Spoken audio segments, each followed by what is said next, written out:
Roger Stone joins us now. Roger, nice to see you again. Thanks for exposing this. Do tell about this connection, and then we'll get to the summit on Friday, my good friend. Well, you certainly hit the nail on the head, Dan. If Donald Trump cured cancer tomorrow, the fake news headlines would be Trump puts doctors out of work. I mean, he's on the verge of ending this conflict between Russia and Ukraine, which is what he ran on as the peace candidate. And people like John Bolton, what they're committed to is endless foreign war, which, of course, is very, very profitable to the military-industrial complex, but is sapping the American taxpayers and putting ourselves at risk because we are obviously pumping our resources, our defense resources into Ukraine. So God bless President Trump on this mission Friday.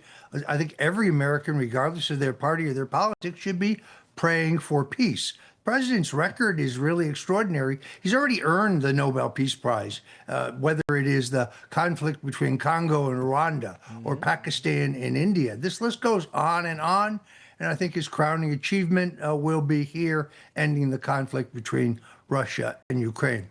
To go to the topic at hand, Congressman Carlos Jimenez is an outspoken critic of the regime in Cuba, but he fails to criticize Crowley, which happens to be a Florida-based defense contractor that's doing business with Cuba and in Cuba. So while Carlos Jimenez's rhetoric is terrific, and there's a whole group of politicians that are Miami-based who base their entire appeal on their opposition to the regime.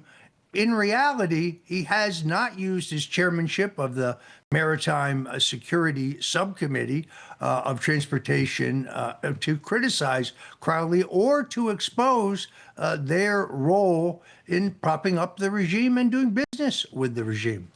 Well, it's probably because he wants to get reelected, and that's a huge donor. I mean, I don't know. I'm just throwing that out there.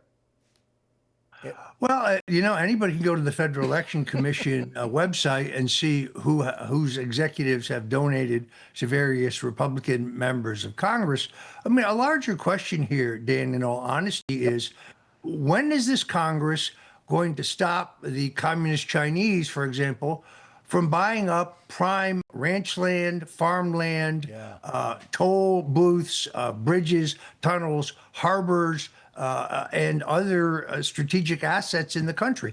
In Canada, which is hardly a model, nobody but a Canadian citizen can buy real estate, period. End of story. I like that model. We should, in this country, we should ban the communist Chinese or anyone who is fronting for them from buying real estate of any kind in the United States. Now, Governor DeSantis heralded a bill that he said would do this, and he signed it with great fanfare. But when you look at the small print, it says, well, the Chinese can't buy land contiguous to a national security site. But that's not even defined in the law. What does that mean? Like next to an army base? I'm not sure what that means. We just need to say none, zero, no more. Exactly. I think that's precisely what should be done. And I think congressmen like Jimenez and others who raise money by criticizing the regime should also criticize defense contractors who are doing business with the regime. With Russia and China. Yeah, no kidding. Final question, 30 seconds left. This is a huge meeting Friday. You heard what I said about Zelensky and the EU leaders that are like, oh, look, we have forked out billions, way more than the EU. Zelensky, you were an installed president. Let Trump do his thing. Do you think, because Putin asked for this meeting, not Trump, do you think Trump can get this done as long as he can keep Zelensky and the EU at bay with Putin and find some sort of resolution to find peace, Raj? I do. I think we're on the cusp of peace here. Look, the Russian spokesman said the president has made a proposal which the Russians find acceptable. Now, if after reaching agreement, Zelensky's not happy, he wants to continue to pursue the war, he can go to all those European countries who don't seem to want to pay for their share of it. They want Uncle Sam to bear the burden and see how anxious they are to pay. Look, we all understand what this war is about.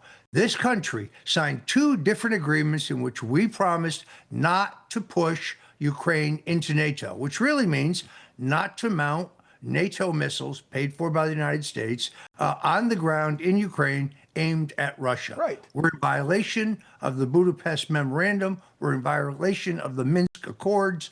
And I think Donald Trump is about to clean up this mess that was created by our last three presidents, Yep. but most precisely Joe Biden. Final point. Yep. Biden, before the war started, Biden blurted out that he would have been willing to give the Russians the Donbass.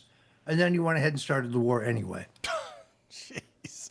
Roger, as always, you have a plethora of knowledge on all things political and global. That's why we love having you on. Thanks, Raj. Take care, brother. Dan, great to be with you. God bless you. God bless.